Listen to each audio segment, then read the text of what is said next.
Hey, everybody. Thank you guys so much for joining us today. For those of you who don't know me, my name is Madison Smith. I'm the nutrition coach here at Renewal Nutrition and Wellness. And joining me today is going to be Brady Irwin with Science of Speed. Hey, everybody. Hey there, Brady. If you want to go ahead and give everybody kind of a brief overview of what you do. Yeah, certainly. Yeah. So, as Madison said, my name is Brady Irwin. I'm the owner and founder of Science of Speed, that has been in business now for 14 years.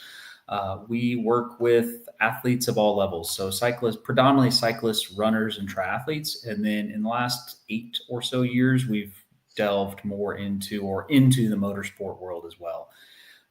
And with what we do, it's all encompassing. So it's training, it's nutrition, it's the recovery side of things, and it handles everything. And I'd say in 20 or so years of working with athletes now, I feel like I've seen just about everything possible and had every question answered or asked possible. So yeah, here we go. Very excited to have you join us. Thank you. And so today we're going to be talking more about kind of one of the more popular questions we've had recently, which is pertaining to weed and alcohol consumption and kind of how that can be either a benefit or a detriment to a lot of our athletes' performances. Mhm.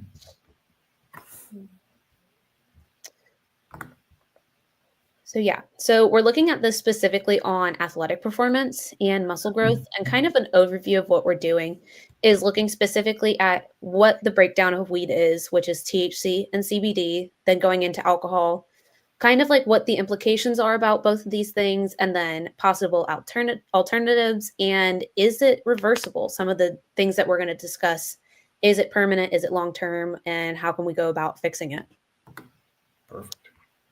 So, kind of breaking down what weed is, it's mainly two compounds. THC, which is what is our psychoactive compound. That's basically when people consume it or smoke it, that's what's making people feel high. And then CBD is our non psychoactive compound, where if you consume just that, that's more so what we're seeing people study to see the relaxation properties we're going to talk more about. And I'm sure most of us already know common forms of use of this is smoking it, either eating it through food, gummies, drinks, even recently. And then the big thing now is oils and lotions, which predominantly are CBD, where we're seeing that being used. Yeah. So some of the reasons that we've seen people kind of dabble in this is the biggest thing relaxation. People want to be able to reduce the anxiety that they feel and also just to sleep better. A lot of people, as we know, are under stress with everyday life. So people are just looking for a way to relax and also reducing pain through the relaxation. People have seen a lot of reduction in muscle pain and soreness post workout, and especially going to bed. People want to recover better, they want to recover faster. So this is something people have gone into the oils. And that goes into aiding recovery. And then for some people, increasing appetite. Some people just don't have the same amount of food noise that a lot of people do. So through consuming weed in whatever form that it is, sometimes it increases appetite. And that can be a pro or a con. If you're in a weight specific sport, that's going to probably be a detriment. But if you're in a spot where you need to be eating more, that could possibly be a benefit. Do you have anything you've seen a lot of your athletes do, Brady? Yeah, so where I'm seeing a lot of people at least trying this out is from a relaxation standpoint and especially a sleep standpoint. Um, and I've got, after you came up with the topics, it was kind of funny. I had an athlete who reached out to me. He's like, dude, I'm done. And he kind of ebbs and flows a little bit. He's a character. But he started to notice that, he thought he was taking it to help him sleep. And then he realized that he was having terrible insomnia. So I Yeah. think, in the research, are you seeing differences or discrepancies in the form of how they're taking it or any impacts? Because for him, he smoked it. Mhm. Whereas I have other athletes who use CBD oils and they feel, or even THC oil, I believe, Yeah. and they feel like it does help them sleep. So is there anything that you've seen in the research that shows any benefit or detriment to that? So I think a lot of the insomnia is coming from people who are taking the full compound with THC. Okay. That's where a lot of it, because it comes down to a lot of people's bodies are different. Like no one's body is the same unless Right. you're identical twins, and even then. But A lot of it comes down to how does your body metabolize it well, because some people do see, like, it helps them sleep better, and then other people, it goes into sleep paralysis and night terrors. So, it's really kind of a coin toss for how people react to it, and it also comes down to dosages too, because Okay. people will take, So like, a little bit, and then some people overdo it. so when you say sleep paralysis, what does that entail or look like then? That's basically where people their brain is awake in the middle Okay. of the night, and then their body is not. That sounds You're awful. sitting there yeah, it's terrifying. So, people are taking it and they're like, "Okay, yeah, this will help me relax and sleep better," Mhm. and then they're not sleeping. It's like a nightmare that you just can't kinda get out of.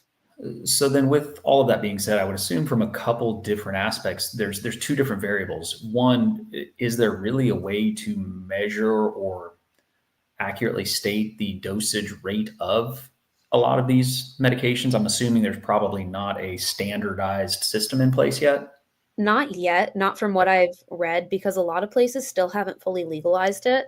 Right. And even then, a lot of people are not really looking at it for the athletic standpoint, but they're looking Mhm. at it just from the standpoint of, does this actually, like, negatively impact the body as a Okay. whole? Kind of like taking the approach that they took to researching smoking and Mhm. cigarettes Mhm. on weed. So there's not a huge amount. And then our metabolism plays a huge role into that too, because people Okay. have a slower metabolism or faster. So a high dose and a fast metabolism will probably hit the same as a low dose and a slow metabolism. Okay. Hmm. So there's a big difference that we're seeing. And with the CBD oils, like you were saying, some Mhm. people see a benefit from it, but then the problem that we see is that people dilute it to the point where you're buying the CBD oil, but it's not actually at a concentration enough where it's helping. So are the individuals doing that, or is it the manufacturer that's diluting it? It's the manufacturers usually. Okay. They're saying, "Okay, it's got CBD oil, but it might just have a little bit and be a super low Mhm. concentration to where you're really just using, like, olive oil or coconut oil to dilute it." All right. So then, with that being said, I know you mentioned the some of the reasons are also reducing pain or inflammation, and then aiding in recovery. Is there anything that really supports that? There's not a huge amount. That's a lot of people saying like, "Okay, I've relaxed a lot from this," Hmm. and that's in the percentage that say they can relax from it, and they're seeing that that's helping them sleep more, and then through the sleep, they're like, through an increase in sleep, you're gonna see reduced inflammation because 'cause you're gonna help your body reduce the stress. Okay. So it's not necessarily a direct correlation to consuming THC or CBD. Okay. So realistically, what are the upsides then that we're There's not seeing? there's not a huge amount. Okay. Honest we're gonna get into it a little later, but there's honestly, if you're an athlete looking to recover faster and gain more from your workouts, Hmm. there's a lot more affordable and natural things that you don't really have to go around legally to Okay. figure it out. Okay. Got it. Hmm. All right. I guess then drawbacks. Yeah, so if you wanna go to that slide, this is the biggest thing. This is what's not being talked about. The biggest drawback that we've seen in research, a lot of it is lung and heart complications. People hear this and they think, "Okay, yeah, it's because you're smoking," but they've actually seen this be cut through people who are consuming it as well. Not necessarily in, like, our oils, but through, like, gummies, So the drinks. edible side. Yeah, once Okay. you get into the edible side and the smoking side, they're really seeing the same amount, and it's slowing down blood flow and impacting the blood cells. So you're Hmm. not getting as much oxygen through the body, and really you're just kinda hurting yourself. Maybe you're feeling relaxed, but your body's not actually in that moment. Okay. So through this, we're also seeing, like, a decrease in endurance because your Hmm. heart's not pumping as well, your lungs aren't working as well, and then that's going into a lot of things where you're increasing all this stress on your body, that's increasing your cortisol, which is stopping testosterone production. Hmm. That kinda goes in the way and just nicks it. And that's the biggest thing that I had seen, at least from the THC side, is the testosterone reduction. Yeah, And for me, I was looking into it, from an athletic perspective of overall performance, and that's, I mean, from a male athlete perspective, that's the last thing that they usually want to occur. So that was yeah, one of those where I'm like, yeah, just avoid it at all costs. Is there anything absolutely. else that, from a obviously from a general societal standpoint, that would be an issue too. So, like, I mean, I guess money's driving this at the end of the day. Yeah, a big thing, and I mean, kind of going into the testosterone decrease, it's also a lot of people don't realize testosterone is what is a precursor for estrogen. Hmm. So what you're seeing is a decrease in that enzyme Hmm. that like drives that reaction. So you're not seeing testosterone in women being converted into estrogen. So then that causes a lot of the hormonal issues that we're seeing, Hmm. where we're seeing men not being able to build as much muscle and women also having hormonal issues that they don't really understand. Okay. But they're being told, okay, this is great. This is going to help you relax. And also, you're going to feel it's going to be fun when you smoke it or when you eat Right. it. That's the biggest thing. And people aren't, it's a momentary enjoyment. And then people aren't seeing the big long term thing. Because, like Okay. I said, a lot of money is driving it. And a lot of money is kind of quashing the negatives that we're seeing. Yeah. I was gonna say that's been the biggest thing that I've found, and whether it's on marijuana or any kind of drug that's out there. I mean, you talked about semaglutides 2 weeks ago. A lot of that also, it's kind of getting buried. So Yes. it's harder and harder to find, you can find one side of the story, but it's hard to find the other side in the research. And Yeah. any research, whether it's good or bad, there's always going to be um, articles that contradict one another, and you don't seem to find any Absolutely. contradiction right now, which doesn't seem to fall in Yeah. place. And the biggest thing that we have to look for when I was going through a bunch of the articles I was reading, like different research papers, the biggest thing is looking at who sponsors it, who's giving them the funding, Mm-hmm. because a lot of it is coming from medical marijuana facilities Yeah. or just marijuana facilities, Right. dispensaries. And they're wanting to fund this research that's saying, okay, yeah, this is going to be great for your athletic performance. Mm-hmm. But if we really want to get into it, the NCAA stopped testing for it as a performance enhancing drug for a reason. It's not giving us the benefits that we're seeing from a lot of things. Right. So I think Yeah. that that speaks wonders to what actually is going on. I haven't looked into it in a year or two. Do you know if U.S. Anti-Doping Agency is also no longer testing for marijuana? I know at a point I they were. I believe that they still are. I'd have to double check on that, but I believe that that's still because that's going into like a lot more international competitions where internationally Mhm. it's still being tested. Right. So that's kind of where that the politics of sports gets there. Okay. Whereas like collegiate, you're not going international, so you're just staying within the state. Okay. So that's where it kind of gets a little hairy. All right. Got it. And what's the story on the muscle tremors? What does that end up looking That like? goes into dosage. A lot Okay. it's they call it the weed shakes. So Okay. people will smoke a ton or aren't really used to it. So Mhm. they'll go ahead and eat an edible, they'll smoke, they'll do whatever it is. I think there's a new thing where you can drink it. It's Mhm. a specific kind that they're promoting as a mocktail, even though it's still weed. But the Mhm. biggest thing is that people are doing too much of it or their bodies just aren't used to it. So Okay. then they're getting really shaky and muscle tremors and spasms throughout their body. Okay. And no one's really relaxed when your bicep is twitching. Yeah. Everyone notices it. So it's a frustrating thing that causes more just general stress from the annoyance of it Mhm. than benefit. Okay. Then what's the story? I mean, this popped out to me first thing as I was going through your information. What's the story on the decreased endurance side? Because that's what I'm most worried about. So what are we seeing there? How is it decreasing the performance, and to what degree is that a case? Or is it CBD? Is it THC? Is it all of the above? Right now, they're saying it's all of the above. I'd like Okay. to see, I'm still looking more into if it's specifically CBD or THC. Hmm. I, with what I've read and what I know, I think a lot of it is linked to THC. Okay. So it could be potentially not so impacted by CBD, but a lot of it goes back down to people with the lung and the heart complications. You're not functioning as well. You have decreased testosterone, you have decreased estrogen, you're not sleeping well, or maybe you are sleeping well, but you still have all of these things going on in your body. You're Hmm. not going to see increased endurance. You're probably going to see like your times are kind of stagnant or they're really not improving like they used to. Hmm. So, really, a lot of the cons outweigh any of the pros that we have seen. Okay. All right. Anything else on that you came across that was eye opening? That was the biggest things. I mean, I could go down a rabbit hole and talk about everything that we've seen, but these are the biggest issues that I've found through my time researching it all. So, I think a lot of it, especially from an athletic standpoint and also a societal standpoint, we're seeing lower testosterone levels Right. and lower estrogen and higher estrogen in men, lower estrogen Mhm. in women.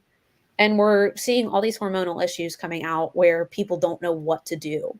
Okay. So I think looking into that as an athletic standpoint and societal standpoint, it's not beneficial and it's not helping anybody really. Well, and I would think with those changes as well, I mean, even if we're not looking from a performance or an athletic standpoint, you're still looking at even reproductive issues Yeah, from that side of absolutely. things. If testosterone and estrogen are flipped on their heads, then at that point, whether you're male or female, it's still going to create some potential issues. Absolutely. And we're seeing infertility rates climbing. So Mhm.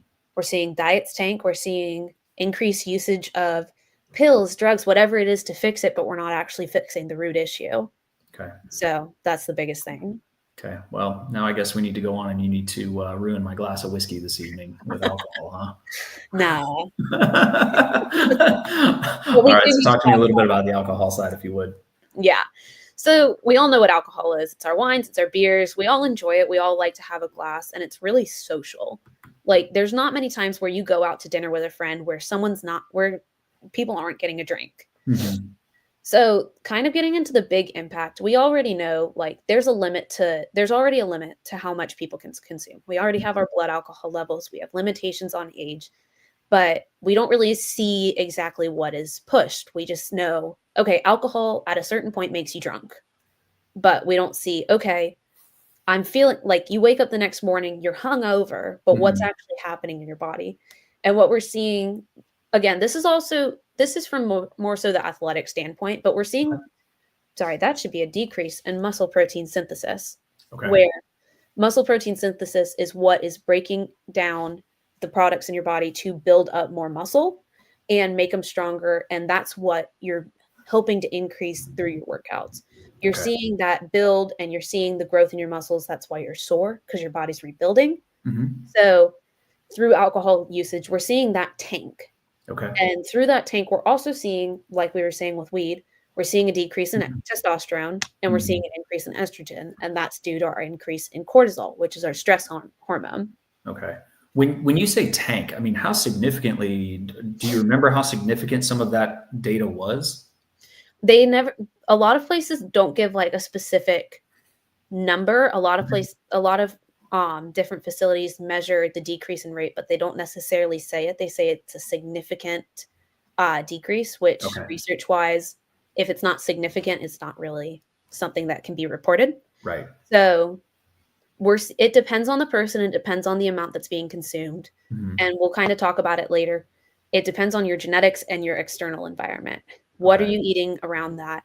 But with people who are consuming a lot of alcohol in a night, we're seeing that kind of hit the ground almost, Okay. not necessarily zero, but it's going pretty dang low in Hmm. order for it to kind of just not necessarily stop muscle protein synthesis, but it's not at the 100% it should be at. Okay. So you're kind of reversing the effects in a way where, okay, we had this workout, we did this, X, Y, and Z, let's go out and celebrate for Mhm. drinks. Now you're kind of pushing yourself back it's like one step forward, two steps back in a Okay. sense. All right.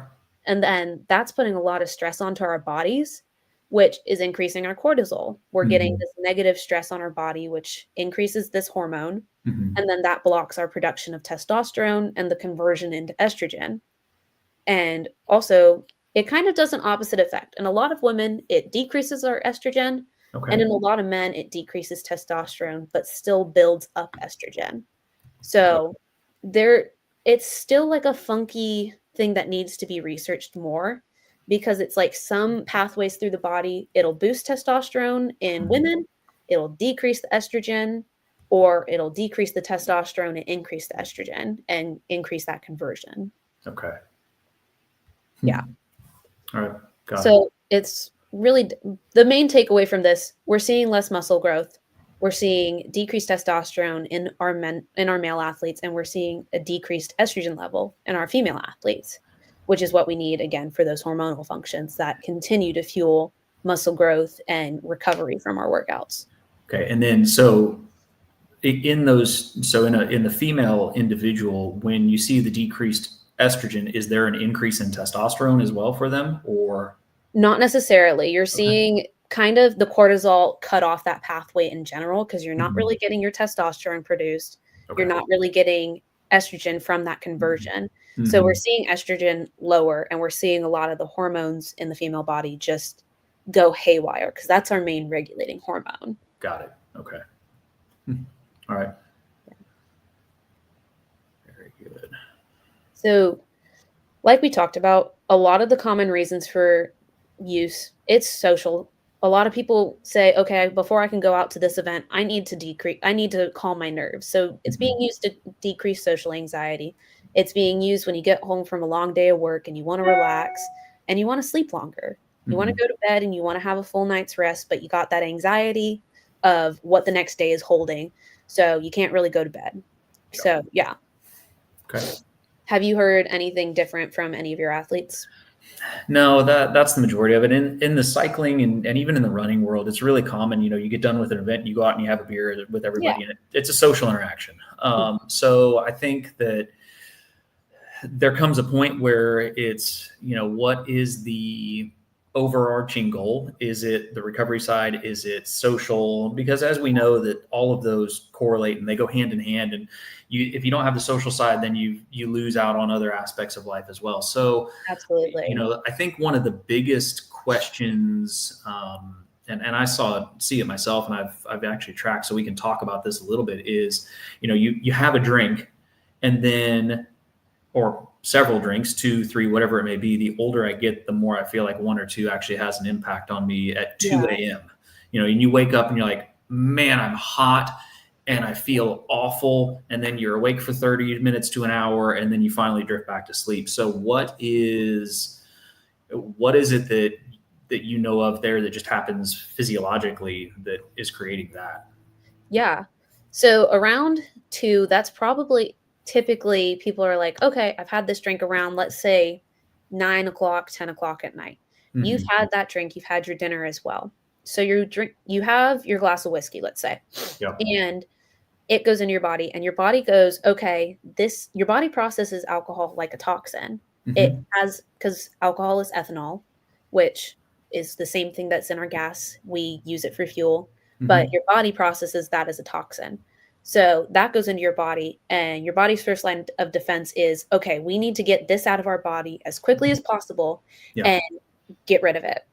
That's also being stored as fat in the meantime. And then you've got your full dinner sitting in your stomach. Hmm. And you're like, all right, cool. I have this, but my body's been digesting this. So your body's not necessarily getting the most out of your meals because it's busy in crisis mode, let's say. Sure. So around 2 a.m., you're having a blood sugar crash Hmm. where you don't really have as much fuel in your body. You've used a lot of your energy to digest this alcohol, Hmm. which the alcohol can't be used for energy really. Right. So your blood sugar is crashing and your body's going, "Oh shoot, we need to actually like eat something now." Hmm. So you're waking up around them because your body's like, "I need sugar to keep functioning through the rest of the night." And that's where we're seeing that kind of crash in our sleep happen. And that was the one thing that I noticed when I was wearing, I spent about 3 months wearing a glucose monitor just for my own knowledge, and to see kind of how it worked from a training perspective and a life perspective, and how the way you eat your food and what types of food you eat actually impact blood glucose. And that was the one thing that I really did notice when you go back and you look at the data the Yeah. next day is you wake up at 2 and blood glucose would drop to 50, so pretty stinking low, 40s, Yeah. upper 40s, low 50s. And then as soon as you woke up, I don't know if it's liver glycogen that's being dumped at that point or what it is, but blood glucose would spike back up Yep. and come back up to the 90s where it normally would sit for me at least. Yeah, So, and that's typical, like, around when people haven't really had much food, kind of fasted in a mhm, sense. That's typically where people sit, and you're correct, it's glycogen that our body's going, "Okay, we don't have any food in our stomach right now to yeah, go off of. We need to go off of the stuff that I've stored in my muscles, mhm, and then I'm producing that." So then okay, people wake up, and that's kind of what's causing the headache and the hangovers as well as, like, we can get into electrolyte imbalances all we want, but we'll yeah. stay on muscles. Okay. But yeah. Okay. So then you kind of touched on it already, but the other question that seems to come up a lot is, okay, I want to have a drink. How much alcohol can I have before it really becomes a detriment to me? Yeah, and kind of like what we were saying with weed, it comes down to what is your external environment? Hmm. Are you like in a sense of are you in season? Are you off season where you can kind of be like, all right, this isn't really that big of a deal? Right. And also, how frequent are you eating or drinking it? Like, are you a person who's having 2, 3 drinks a night, or are you just having like one a couple nights a week? In that sense, you're not really, if you're having a good diet and you're still training and you're doing the things that you need to be doing, it's not going to set you back that far. Hmm. Like, granted, you'd be better off not having it, but it's social. At the end of the day, food and drink is what the world revolves around. When we go and see our friends, we say, let's go have lunch, or Right. let's have dinner, or Yep. let's catch up over drinks. It's never, let's go sit and read a book. Right. It's always that. So, really, the biggest thing that it is how much of an impact, like, are you like, my body's a temple. I can't allow anything other than protein and vegetables and rice into it. Right. Or do you want to live life? Yeah. Just having a drink, keeping it around a drink or less a day. And I say or less because it's an average throughout the week. Hmm. But around a drink a day isn't going to kill you. It's not going to be like, okay, I need to go and I need to drink this. I need to eat this and do this and this. It's not going to set you back that far. But when that goes into a daily habit, or say a compulsion where you have to drink that drink in Hmm. order to feel a certain way, that's when you're getting into kind of a problem where it's almost surpassing muscle protein synthesis decrease, Hmm. and it's going into mental and all the other physical symptoms of it. So, is there, or are you aware of any differences if you always hear building up a tolerance. So you can drink, if you haven't drank in months, you can have one and start to feel a buzz. But if you drink consistently, you could drink two or three and really not feel anything. Do you know if there's any correlation to a tolerance to alcohol and then how that impacts the rest of you? I would assume maybe not because you're still putting the same amount of poison essentially in your body. I don't know. I haven't seen a huge amount on it, but I would Mhm. assume it comes down to really like the metabolism of things. Mhm. If when you build it, because it's like when you have caffeine. When you have a Mhm. coffee a day, you kind of get used to it to where you could have a little more to feel the effects of it.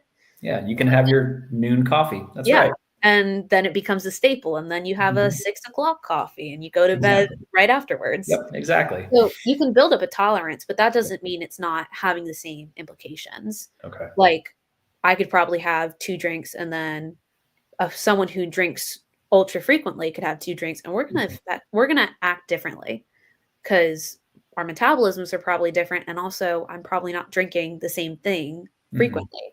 Right. So Okay. it really comes down, yeah, you can build up a tolerance, and I think people see less of an impact on people who have that said tolerance because they're used to the lower level. Mhm. It's not that their body's functioning higher, I think it's just what is your average baseline? Gotcha. So I think that's the biggest thing. Okay. So then with that, you briefly touched on it earlier, but alcohol has calories. Yeah.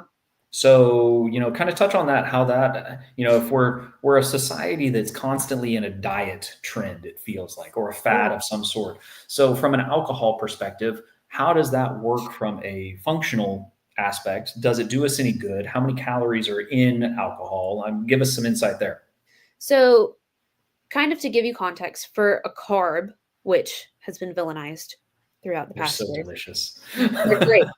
But they're around 4 calories per gram of carbohydrate, and the same with protein. And then you get to your fats, and that's around 9. So your alcohol is sitting at 7 per gram, 7 calories per gram, and that's of alcohol. Mhm. So Yeah, that doesn't include the mixers or anything yeah, else that you have in it. Right. that's if you have just a straight shot of vodka. Mhm. That's not even 7. That's probably closer to 100. But Right. then you mix it with different things, and now you have a 200-calorie drink, and that's you using diet mixer. Right. Then you go and have, like, a rum runner, which are delicious, but probably, like, 350 calories. Okay. And if Per you're drink. yeah, for a Yeah. drink, and you're probably having 2. So Mhm. now your caloric deficit has been shot because you had 700 calories in drinks, Yeah. and then you're having a meal with that. There's more than likely you're not drinking without any food. That's your daily caloric intake, Yeah. potentially, with the So meal and the alcohol. especially because you're not most people are going out and having a drink. When Right. they're having these, like, fruity cocktails. They're at dinner with their friends. They're saying, okay, let's get this appetizer. Let's get an entree.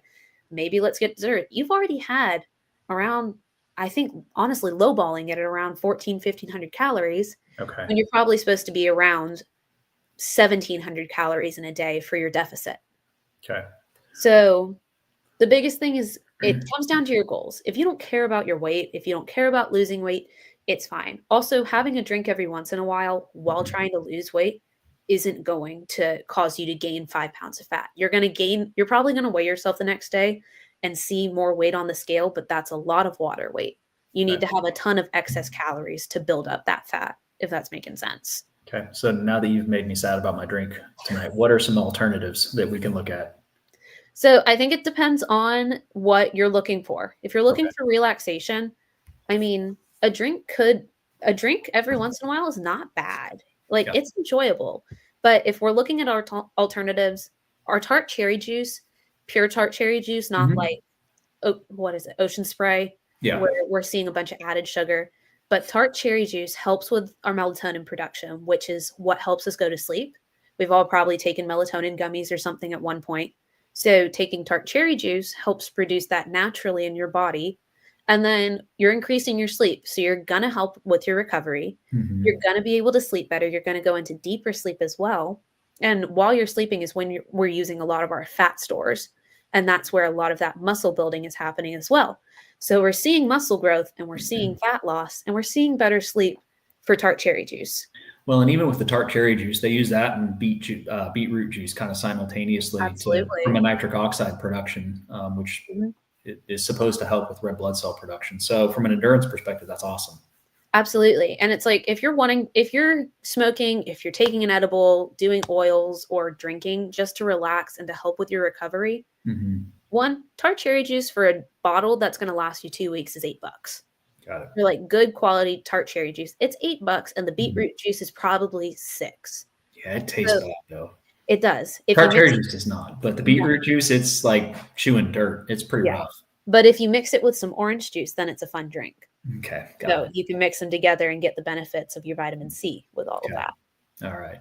So, and then kind of going into this, limiting drinking. If you're in season, especially, you probably want to avoid drinking when you can. It's going to be difficult to do it all.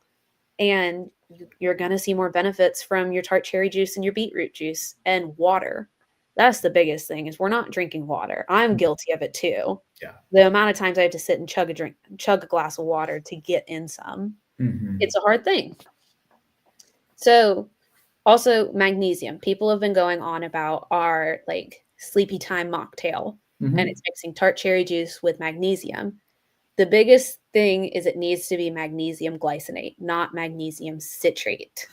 Magnesium citrate is a diuretic and will make you go to the bathroom. Yep. But magnesium glycinate will help. That's an easier absorbed form of magnesium where we're going to see an improved sleep and we're going to see improved relaxation. Okay. And then we're going to see all the benefits again, like we were saying, that come with increased sleep. Mhm. Because that's what a lot of people are lacking. They're like, I drink this pre workout, I drink this energy drink, and they're delicious. Right. I do the same thing. But if we're not sleeping, we're not actually recovering well from our workouts and we're not getting the most out of it. We're spending hours at a time prepping for workouts, working out, stretching, recovering, cooling down, and then we're not sleeping. Okay. So we're really losing a lot of those benefits. Okay. Hmm. And then the last thing, the biggest thing for me, whole food diet. We should already be doing a whole food diet, but unfortunately that's been deemed dieting and not Mhm. normal eating. So by eating this whole food diet, that kind of offsets if you want to have a drink or two. If you're eating well and you're getting your protein in, you're eating whole foods that are getting you your vitamins, your minerals, then you're not going to see as much of an impact from that drinking because Okay. you're already going to be at that higher level. Mhm. Like you're going to see a slight impact, but you're not going to see as detrimental of an impact if you were drinking all the time, not eating whole foods, not doing what you're supposed to be doing. Okay. Yeah. All right. Perfect. So then you mentioned it kind of in the introduction, the what is the permanency of some of this stuff? So, let's look at the THC and CBD side of things first. Yeah. Using the CBD oil, you're not really going to see like permanency from that. Okay. I think really and truly, if you're buying it from like Ulta, if you're Mhm. buying like I think it's called hemps or something, or CBD infused lotions, you're not going to see as huge of an effect. And once you stop using it, the effects kind of subside. And I'm sure over time, there's not a humongous amount of research done on it, but over time, usually a lot of those effects subside. Whereas I have I've kind of theorized through a lot of the research I've done through smoking and eating Mhm. like marijuana, you're probably going to see a lot longer term effects, especially depending on how frequent you're using it. If you are someone who wakes up, smokes, goes on to their day, comes home on their lunch break, does it again, and later on, we're talking multiple times a day or even just a couple, Yeah. you're probably going to see a lot of other effects beyond what we're seeing with like the anxiety, the sleep difficulties. You're probably going to get into your lung issues where we were talking about our lung and our heart. Mhm. And then again, external environments. You're not going to outwork a bad diet. Right. So by having this whole food diet, it's not going to fix everything. It's not like, okay, I can go about my life and do every single thing that I want. It's the baseline. You're Yeah. forming your solid baseline. And then hope like long-term usage of that whole food diet tactic can help to offset these like difficulties that we've seen from weed, THC, and CBD usage. Okay. What about alcohol then? It again, that comes down to our frequency and our quantity, and also dabbling into genetics. With Okay. people who have a family history of alcoholism, it's going to be harder for them to stop. It's going to Yep. be they're going to probably naturally have that higher tolerance where say Mhm. they do want to get drunk or they want to feel a little bit of a buzz that they drink a lot more. So you're going to see that muscle protein synthesis take a hit versus someone who doesn't have that history, you might not see as much of it Mhm. and it might not be as long of a term. Say both people stop drinking. The person who has those genetics that are kind of pushing them more towards alcohol, Mhm. it's going to take them a lot of time and they're probably going to need some support along that way, depending on if they are towards alcoholic level Mhm. or if they're just wanting to like have an accountability person to be like, hey, during season, don't let me. Yeah. Like one leads to two, leads to three. Mhm. Well, and even for myself, I'll have maybe 3 or 4 drinks a week at Mhm. most, but I noticed like the times where I'm more focused, if I cut those out, for me, weight loss is the easy thing. I mean, Yeah. cut out 500 calories a week or more, and that doesn't take long to start shedding a little bit of weight, even if I don't change much in the rest of my life. Mhm. So, Absolutely. With some of the people that I've worked with, it's limiting, okay, have a glass of wine or 2 mhm, on the weekend. Let's mhm, try and not have it every single day. yeah, And even just that alone is a massive caloric drop to where people are seeing the weight come off a lot easier, mhm, and they're not seeing the same headache that they're feeling and need to drink more coffee and going from one thing to another and mhm. kind of keeping that cycle going. Got it. Wonderful. But yeah, kind of the takeaway, depending on how long it is, if it's short-term usage, you're not gonna see as much of an issue. It's easy to fix it all and, like, having a glass of wine, having 3 glasses of wine in a night, you're probably not gonna feel great the next day, depending on your Mhm. tolerance, but give it 2 days and you're probably gonna be back to normal Okay. versus, again, the frequency of it, long-term usage is gonna lead to longer time recovering from it. Makes sense. Mhm. Okay, Yeah. wonderful. Well, looking through, it doesn't look like we have any questions. If you guys do have any questions, I put out a spur a few minutes ago, but if you have any questions, submit them in the chats here really quick and we'll get back to those. But, Madison, anything else that before we wrap up here that you really want to kind of hammer home or touch on before we are done? I mean, the biggest thing is that there's other options. If you wanna smoke, if you want to do an edible, if you wanna drink, then go for it, but you're gonna see negative impacts. Hmm. And if it's your goal to be ultra successful in your sport and make your body the best possible tool to use, you should limit it. Yeah. And there's great takeaways. You can use magnesium glycinate, tart cherry juice, like you said, beetroot juice, mix it Hmm. with a little bit of orange juice to make it taste less like dirt. Or Hmm. if you just wanna throw it back really fast and follow it with tart cherry juice, that's great as well. Maybe I heard wrong. I heard that you're supposed to swish it around in your mouth because the enzymes in your saliva break it down initially. Okay. Is I'll that have to look wrong? I into don't know. that. It does break your saliva breaks down carbs a lot. That's what breaks down your carbs. So, Okay. yeah. that could work a lot better. So that doesn't help me swallow it quickly. Plug your nose. That's the best advice I got. Ugh. Maybe smell something while you're taking it. Yeah, exactly. Yeah. Okay, wonderful. Well, we don't have any questions coming through, so you can wrap us up if you want to. Alrighty. Thank you so much for joining us today. I'm glad we got to talk about this. Happy to do And it. for those of you watching, join us in 2 weeks, and we're going to be talking about weight loss plateauing and why some people aren't seeing the weight come off, or they saw a ton of weight come off at the beginning and the scale hasn't budged at all. So we're going to be going a little deeper into that and kind of explaining some of the things that we see come up. Excellent. Yeah. Perfect. Well, thank you for having me on, Madison. I look forward to catching up on next week's or 2 weeks. Is it 2 weeks from now? 2 weeks from now, 2 same weeks time. from now. Okay. Look forward to catching up on that. And yeah, thank you again. All righty. All right. Bye, guys.